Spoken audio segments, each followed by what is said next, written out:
AJ, my guy. What's up, buddy? How I'm good, man. How about yourself? doing well. Yo, we have the honor today of chatting with the former general manager of the Danbury Trashers. This is episode 113 of the Athletes Podcast. AJ, thanks so much for coming on. Of course. Yeah, of course, man. I'm so happy to be here. We got already got 56, 60 people on right now. This is the 113th episode of the show, but where we come in right now, we got to chat about you, how you came to be this 17-year-old phenom who adopted a brand new UHL franchise.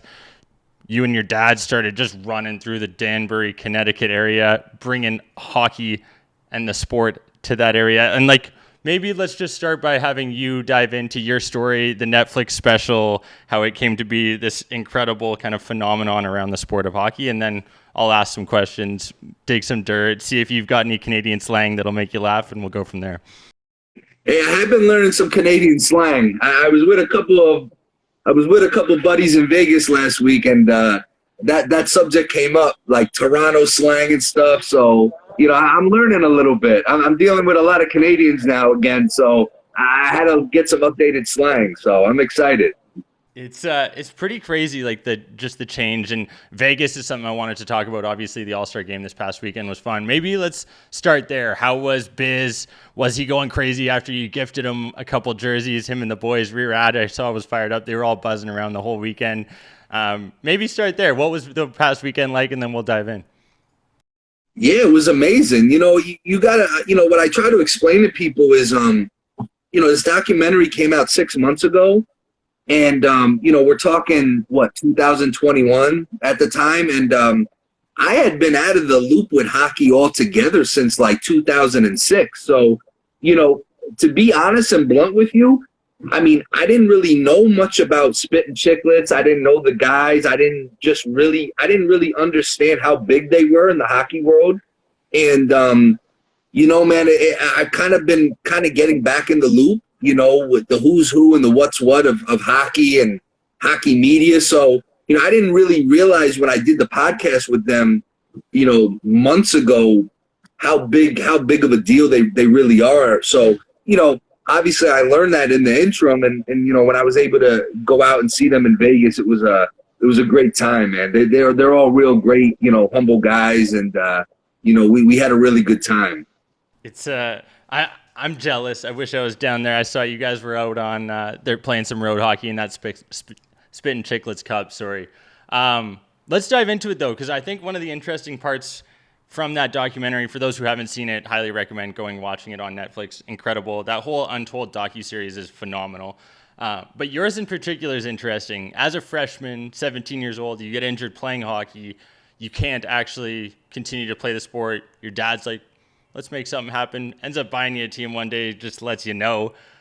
But most 17-year-olds who are freshmen end up, managing an EA Sports hockey team, not an actual UHL team. So could you maybe dive into all of the craziness that goes on with running a franchise and, some of the data that you were sourcing to try and find players, dive into your rabbit holes?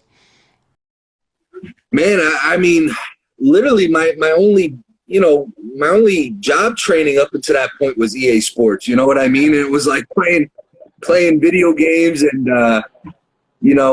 that's really the only background I had, which is crazy. And but man, it was it's so funny because on April 1st this year will be 18 years since we announced the team, and it was so different back then. I mean, you didn't really have social media. YouTube wasn't what it is today. You had to you had to use the phone. You had to pick up and call people. People weren't texting back then. So it was like, it's kind of like you have to get lucky a little bit too, to be honest with you. And, meet people that know people type of thing. And it was crazy, man. It was literally, we winged it every step of the way. We winged it, day by day. We're just trying to figure it out because, even my father had no background in this really. So we winged it, man. And somehow it was like, it's like one of those things where you have like a school report, you have like 2 months to get it done and you wait till the night before. That's how it felt every single day. Yeah, it looked like it on that documentary. I think I've probably told, I don't know, a handful of people I was talking about the fact that we were having you on later tonight, and they were saying like when watching that documentary, it was probably the only one that they've actually enjoyed, laughed at a handful of times. What was it like for you going through it, reliving the past couple of decades, what you went through, kind of the good and the bad from it, maybe like some negative comments, positives? I'm curious, like it can't just be all the glitz and glam that the Netflix documentary shows. No, I mean, it's funny because at the time, like I said, our lives were a lot different back then too. There was a lot of stuff going on at the time aside from the hockey team, and when we lost the team, it was devastating because one, we lost the team, and two, obviously my dad had some issues, legally, so it wasn't pretty. It was like the most unceremonious way to end a franchise after 2 seasons. It was like literally we were playing in the UHL finals and a week later we disbanded. So it was such a weird time. And I don't know, when the documentary came out, it was like it's kind of like time heals all wounds because I feel like enough time had gone by where look, you can't tell the story of the Trashers without a lot of the other negative stuff to it, but I feel like it's been enough time has passed where people don't worry about that stuff as much as just the interest in the team in general and all the characters involved and things like that. But it's been a whirlwind, man. Ever since this thing came out, it's I don't know. It's just I never anticipated it being like this. To be honest with you, it was no one predicted this, honestly.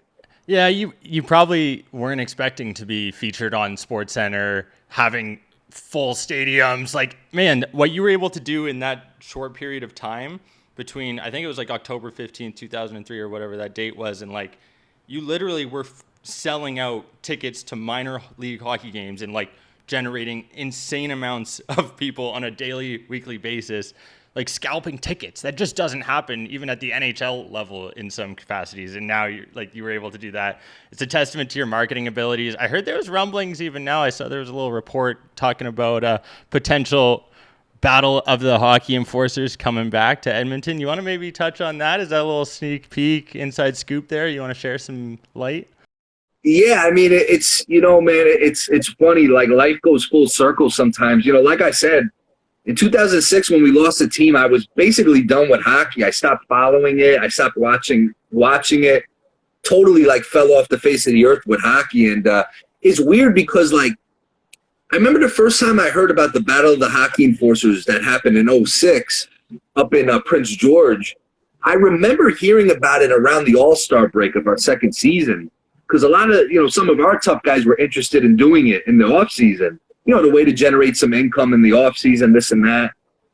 But, after we lost the team, I kind of lost track of everything. I know that Battle of the Hockey Enforcers happened, a little bit after we, disbanded, and their event, obviously, they had their event, obviously, but, it's weird. 16 years later, they, that promotional group called us and interested in bringing it back, and offered me, full creative with it. It's super weird, man, to kind of be back in this space. And yeah, I can't confirm or deny any reports of where the first event's going to be, but I will say this: it's going to be, that announcement is going to be coming sooner than later for sure.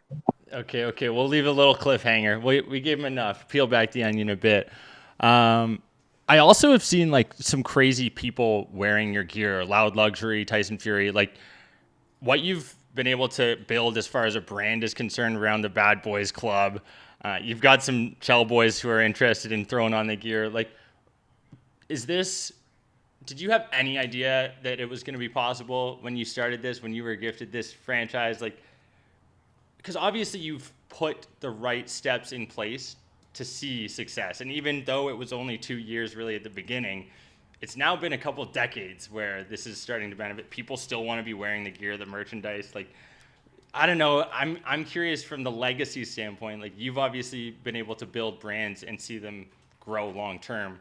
Is that just something that comes naturally to you, or maybe something your dad taught? Honestly, man, I'd be lying to you if I told you that our goal in the beginning was to like create a brand. You know what I mean? I mean, I would have never thought anyone outside our area would have ever known about this team or wore, you know, the uniforms or merch. And even leading up to like, you know, honestly, even leading up to the release of the documentary, even when I knew it was coming out, I was like, you know, I didn't think like it would take off like this. I wish I would have been better prepared, you know, have stuff ready to go, you know, but, you know, that's never really been our motive, you know, is, it's never been, I mean, look, we'd love to make some money, but that's never been the motive. The motive was just to create something special and, you know, a legacy thing. But did I ever think, you know, I knew locally we'd always be remembered, but if I ever thought I'd, you know, I get, you know, messages, people in Australia and Canada. I mean, I never would have, never in a million years. Yeah, pretty cool story to be able to have to look back on. Let's talk about maybe you as an athlete because you were a pretty damn good hockey player. You're a little bruiser out there. You even said like you became a bit of a stat geek afterwards, looking at patterns. But like that, tell me about those first couple of years when you started to fall in love with the game of hockey. You're watching the Devils play. Obviously, it looked like your favorite team growing up. Who was that inspiration outside of Ruppers, maybe that those guys that really fired you up to get into the sport? Well, you know, listen, I mean, honestly, my first, you know, like I said in the doc, my introduction to hockey was the movie Mighty Ducks. And Mm-hmm. I don't know what it was about the, I don't know what it was about the Mighty Ducks, but I just wanted to know more about hockey after that movie. And, you know, shortly after, my dad took me to a New Jersey Devils game. That was the first game I ever went to. I believe it was probably 1993 or 94. And I don't know what it was. It was like the minute I stepped into the ice, you know, the arena at the time in Jersey, I just, that was it for me. I knew I wanted to be involved with the sport somehow. And, you know, Scott Stevens was like a god to me, you know, growing up and watching him just laying people out. And, you know, I was like, I got to be like that. You know, I just, man, his battles with like Eric Lindros and the Flyers at the time. I mean, I remember those days like yesterday. And I really try to pattern my game after Scott Stevens, honestly. I mean, I just, he was the guy for me.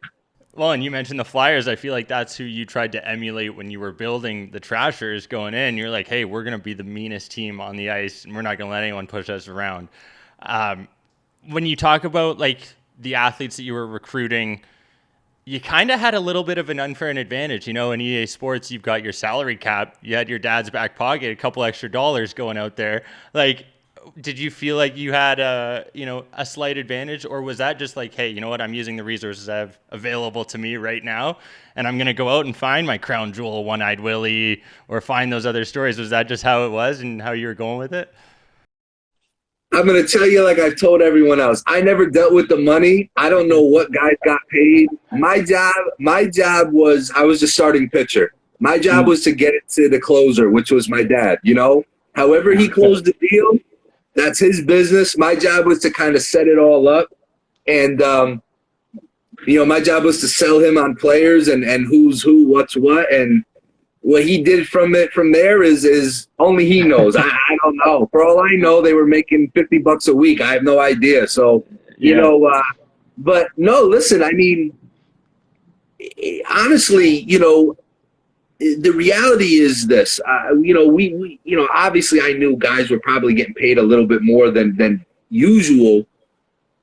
But the thing is, if you look at that salary cap, it's almost like insulting to try to break that salary cap down. And what are you going to pay grown men with families like $120 a week? I mean, you know, and so if people want to fault us for taking care of the product, then so be it. But truthfully, I don't really know. I don't know. I heard some crazy numbers float around, but that wasn't any of my business. My business was to sell him on, hey, this is who we need.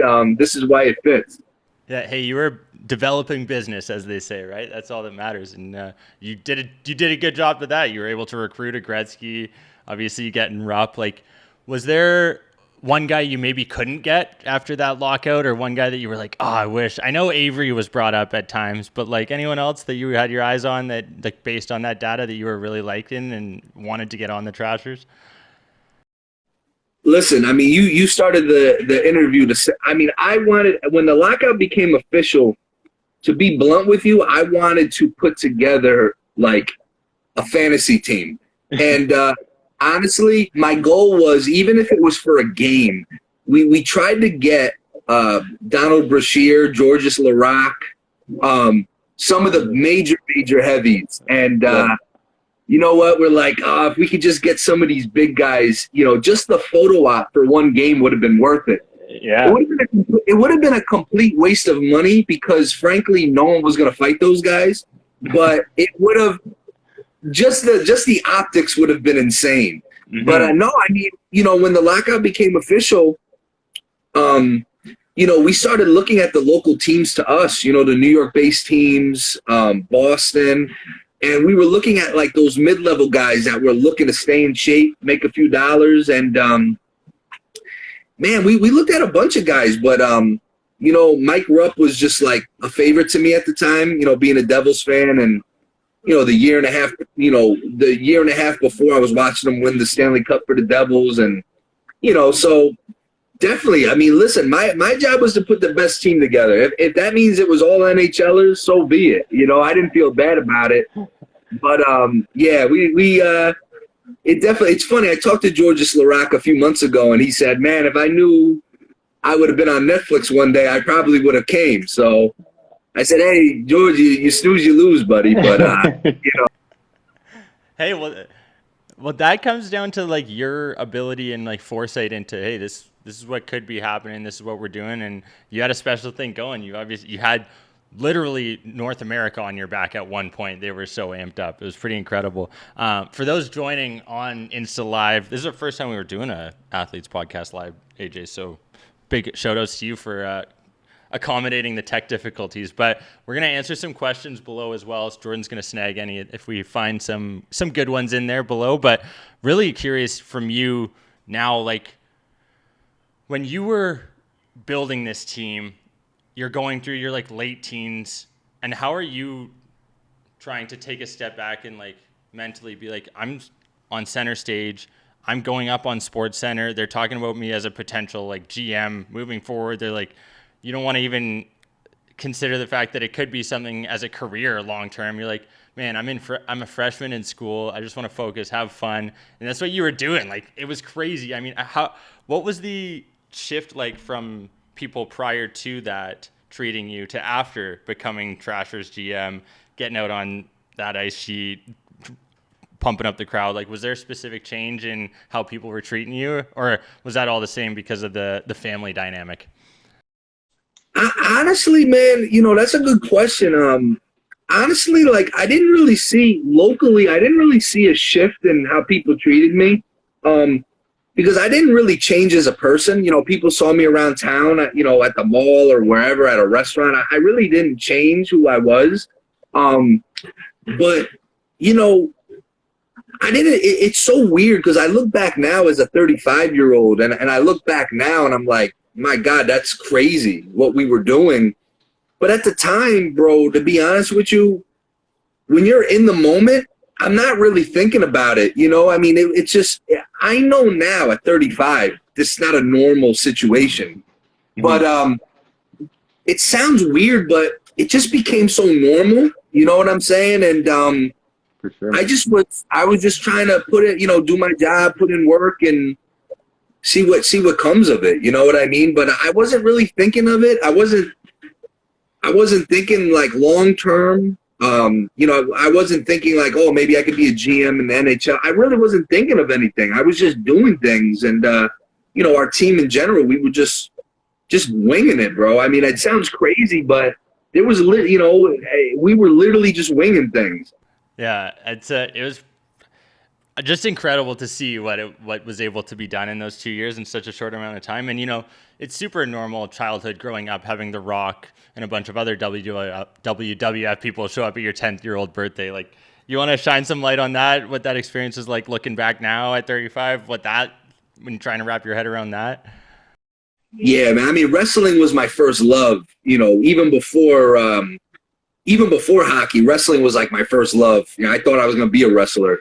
You know, and again, you know, my dad, being him, he didn't tell me about it until the night before. You know, and again, I thought he was kind of playing around with me, and sure enough, the next day, you know, you got The Rock and Triple H, you know, walking into your backyard, and again, you know, I'm not trying to minimize it, but even at the time, they weren't as big as they are now. You know what I mean? It was like right before they blew up.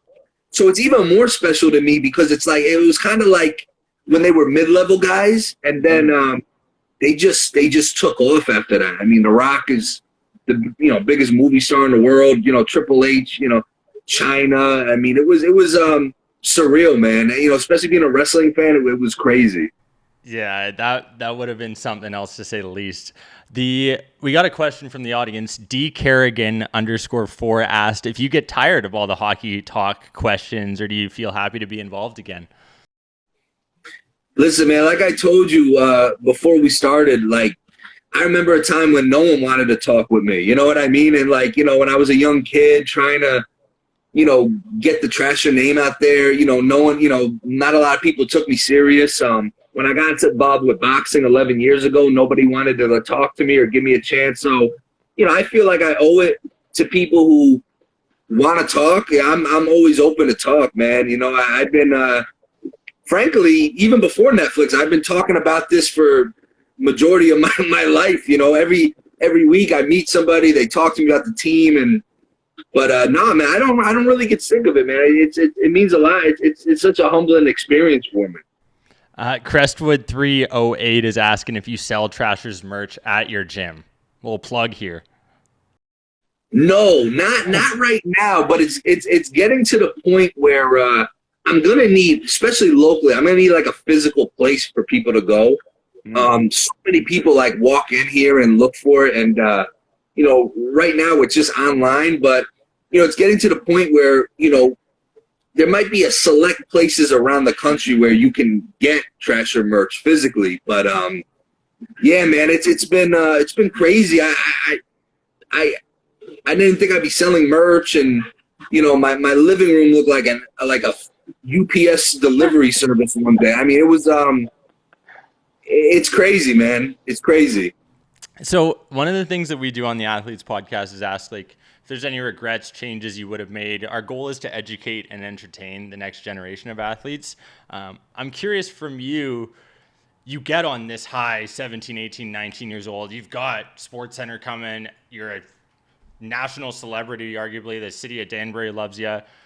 How do you handle, you know, the next 10, 15 years of people not maybe asking you to come on podcasts or jump on SportsCenter? Like, what was that maybe downturn in interest like? How did you handle it? Those are tough years to go through a hit like that. You know what? That's another good question. But to be honest with you, whether it makes sense or not, I've always been really grounded. I've always, like, my dad, my mother, my father, they never not let me be humble. You know what I mean? So even with all this crazy stuff going on at the time, like living in that moment as a teenager, don't get me wrong, I had a blast doing it. You know, I always try to put on a show for the camera when I could at the time, you know, just to get under people's skin sometimes too. But, you know, honestly, man, you know, whether the cameras were there or not, or people wanted to talk to me or not, it didn't really change. I mean, you know, when we lost the team, you know, there was so many other things going on that it was tough. I really wasn't worried about, you know, some of that other stuff, you know, and, you know, like I said, you just try to, one of the regrets, the only regret I have from those years were, frankly, not taking a step back at times and taking it all in, what's going on. You know what I mean? And I guess it's hard to do that when you're a young kid, really. But that's kind of what I'm doing now. So, you know, kind of this rebirth of this brand, you know, from the documentary. I'm kind of taking it all in, trying to enjoy it as much as I can. Because, you know, might be a time no one wants to talk to you again. So, I'm just enjoying it and, trying to take it all in and create more memories for the future. 100%. Well, and you're doing a good job at that, and I have no doubt there's going to be a ton of memories moving forward. Because, man, everywhere we look, there's something to do with the Trashers, something to do with the Galante family. It's pretty incredible. You've got marketing's in your blood, and I'm curious, from someone who's never watched The Sopranos, is it accurate? Hey, that's another thing. I don't know anything about that. I mean, there's some coincidences here and there, but like I said, that's one of those things the media's kind of run with or whatever. But I don't know. I know I'm nothing like the AJ in The Sopranos. I'll tell you that much. So if that's allegedly what they're trying to model it off of, I'm really offended that they would make that kid like that. So if that's but I don't know, man. That stuff I have no idea. Yeah, it's just like those 10 grand signing bonuses. No idea. I get it. I know. Hey, I get it. It's you know what? You were responsible. You're a GM. You had blinders on. You get focused on your job. I respect that. That's the way you got to be. What were like, because you played it growing up, but you didn't necessarily have like a ton of experience playing the sport, going through it, coaching it. Like, what allowed you to be such a successful GM? Were you just grinding every night, like looking up their overall rating on EA Sports? Like, what was those like data dives that you were doing that allowed you to build a pretty incredible team? Well, listen, to start, first of all, it obviously wasn't just me. I'd love to sit here and take all the credit, but we had a great team.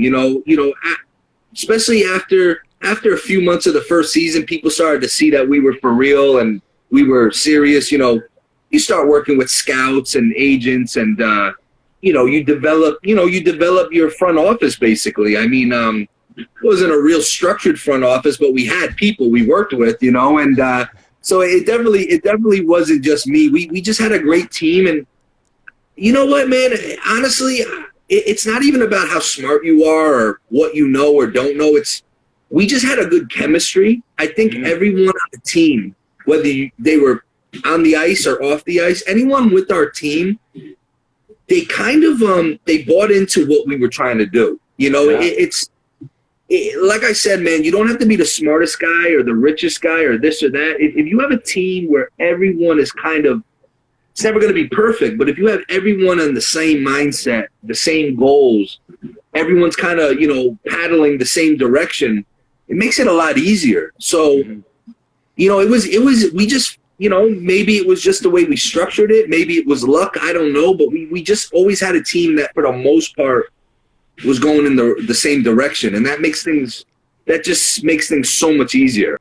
Yeah. Well, and it's the sign of a true leader when people are willing to follow your vision and what you're looking to do. So kudos to you for that, to being able to build that. Not an easy feat, especially when you got men making $115 under that salary cap. It's BS. I know, man. We were such bad guys. We wouldn't let these guys starve. So yeah, it's crazy. No, hey, I like watching that. I was like, man, this is the fact that there were issues around that was disappointing, because ultimately these guys are still putting forward the same kind of effort that an NHL or AHL player are doing. They're still putting their body on the line, going out there playing every night, traveling, probably harder travel schedules, realistically, all things considered, like crazy bus rides. No, what you guys were doing there as far as treating your players and, like you said, keeping control of the product and keeping them happy that's the goal. That's what you're trying to do. Braden8859 asks, would you ever be open to bringing the Trashers to a different minor league? I get that question daily. I mean, listen, it's like, I think the Trashers are where they're supposed to be. It's a great memory. It's a great story. I think it's not dead, because it's gone from a team to almost a mentality. Mm-hmm. Like I talk to hockey players all the time, and it's like, oh, I got that Trasher energy, and so the Trashers will never die, in my opinion. But it's just it's a different existence, right? It's not a team. I think it's more of a mentality now. It's almost like an adjective, and but trying to bring that team back would be like, it just has all the it just smells like it could be a real disappointing thing. You know what I mean? Pun intended, right? You know, the game is different. Players are different. I mean, if we try to start the team again, people would be expecting 8 fights a game again, and it's just not going to happen. And but listen, sometimes good things come to an end, and but it's not the end, because, like I said, we're taking this legacy and building it differently, and it's still part of hockey lore at this point. Mm-hmm. Yeah, absolutely. If you were to maybe handpick a couple trashers, if you were building a team right now, who would you be picking out of that NHL litter? Yeah, right now. You just came off that NHL All-Star weekend. I'm sure you saw some studs. Well, no, I mean, listen. You know what? If I'm building a team with the current NHL guys, again, I'm slowly getting back into the NHL, so I don't know everybody, but I definitely start with like the Brad Marchands, the Tom Wilsons, guys that you hate so much to the point where you would probably spend money to burn their jersey. You know what I'm saying? It's those type of guys that you hate so much, but if they got traded to your team, you'd buy their jersey immediately. 100%. Ryan Reeves is probably like that throwback enforcer. You know what I mean? And but the guys are different now. These guys are way. When I first started watching the NHL again, maybe a year or so ago, you got to remember it was like I went from 2006 to 2020. Mm-hmm. It's so different, and these guys are way more, they're fast, they're way more skilled. But yeah, you just, what, I would look to build a team with guys. Who's the kid that bit somebody? The Lemieux kid. Brendan Lemieux on the Kings, I believe, right? Yeah. My type of guy, you know what I mean? I like guys that would bite if needed, so. Those are my type of guys. But you know what? Just guys that'll play hard. Because listen, it doesn't matter if it's the NHL or the UHL. To win a championship in hockey, the playoffs are a grind, and you got to have grinders out there that's going to be able to hold up 7-game series. And I've seen it firsthand. Yeah, It's playoff hockey is on a whole nother level. I've been involved with other sports, not to this level, but I've played other sports. I've seen athletes from other sports, and playoff hockey is on a whole nother level. So you need it, it's got to be gritty, not pretty. You got to have guys that can bite, scratch, crawl, whatever it takes, to win. Yeah, those guys that you hate to play against but love them if you're on your team. They're special breed. But yeah, I don't know whether I should necessarily say we condone those actions of biting, scratching, clawing, but they are needed to win games. I'll support that 100%. Like sometimes you got to do whatever you got to do. Theoretically, not so much, but listen, when it comes to biting, you got to ask yourself, why was that guy's hand that close to his mouth?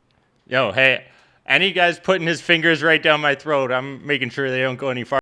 Exactly. So, we always worry about the biter, but we don't know why he had something to bite. So whoever that kid is, I don't know him, but whoever that kid is, he's okay with me. Well, I have to bring up the fact that you were wearing a Brodeur jersey in that documentary. I'm a Tendy, got to give us a Tendy bump here. But the interesting part was Brad Marchand a couple nights ago also threw that punch to Tristan Jarry's head, gave him a little stick. So, I can tell the trasher vibe that you're going for. But right now, I think we're like, there's still that need in hockey to ensure that there's a role to be played as an enforcer. Like you can't have a team of all-star studs and have no one to protect them, because you're going to end up like the Toronto Maple Leafs and never make it out of the first round. And like you said, you need playoff hockey, and you need to be able to grit and grind and perform under any circumstance. And that is against guys that are bigger, stronger than you. One of the only thing that ever bothered. See, I don't let criticism ever bother me, even when I was younger. The only thing that used to bother me during the trasher days were when you'd have like reporters say how they felt so embarrassed for like skilled players on our team. like, oh, they're part of the circus, this and that. Let me tell you something. Those guys loved being on the Trashers because you couldn't even poke check one of those guys without there being a problem. And you know what? They put up career years with us because it was like Olympic size rinks to them. All the space in the world. So it couldn't have been more wrong to say something like that. And I tell people, look at it. You live in a bad neighborhood. Are you going to sleep better knowing you have an alarm system or you don't have an alarm system? And those enforcers, those players are alarm systems. And you know what? A lot of intruders, when they see that you might have an alarm, they may look to go to another house. So I tell people there's no way you can lose that. You know, you can't lose that part of hockey. And you know what? It's almost impossible because look at it this way, man. If you're on the highway, you're driving 60, 70 miles an hour, you could have an old lady next to you unintentionally kind of bump you. You're going to get mad right away. You know, these guys are skating so fast. They're bumping. They're crashing. The tempers are always going to get the best of you. I mean, in Vegas in ball hockey, we almost had a situation. So, you know what I mean? Like you know, fun games, right? They're supposed to be fun, and guys get ornery, right? So it's always good to have your checks and balances. I love it. Well, since you run a gym, you're into the boxing world, UFC 271. Who do you got Saturday night? Adesanya, Whitaker. You got any picks? I'll be very honest with you. I don't watch UFC that much. I know the Adesanya kid. It's hard to bet against him. He's just such a freak athlete. But man, you know, I've been involved with boxing now like 11 years. We've dealt with a lot of MMA style guys that come in to work on their boxing and hands and stuff. But yeah, definitely don't go on FanDuel and pick off of me. I don't know. You know what I mean? Don't bet your paycheck on me because I couldn't give you a good pick. Well, okay, I want to actually bring up, you know, that Trasher vibe. We talk about the mentality that was involved in that, and I think one person who brought a lot of that was Uncle Tommy. Can you maybe share some highlights, some good stories, him stealing goalies gear, handing out paper towels as real towels, like any real good ones that maybe weren't shared in the doc that you could share? Oh man, I mean, you'd need like another documentary to go through every single thing. I mean, and honestly, there was just so many things we did that to the point where I forget a lot of them. You know, so sometimes even my dad will remind me, remember when we did this? And I'm like, oh, wow, I completely, like, forgot. You know, it's just our team, bro, basically was – our team essentially was like – think of like a middle school sleepover, right? You're all hopped up on soda. You're running, you know, jumping on the bed. You're running around nuts. That was us. I mean, we were just like a middle school sleepover. I mean, we were out of our minds. I look back at it, I'm just like, so many things could have gone wrong for us. You know, if some of these alleged things happened or we got caught, it was crazy, man. It's hard to explain. I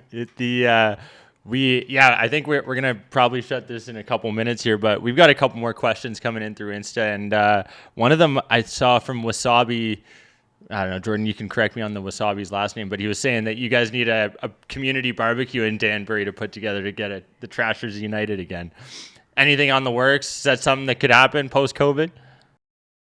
Definitely. I mean, listen, if the demand is there, I mean, again, I never thought it'd get to this, but I mean, if things keep going the way they're going, I mean, if there's a market for people that want to come and we have like some sort of like Trasher Con reunion or something, right? You know, at this point, you just never know, man. You know, you never know. It's a very strong possibility, though.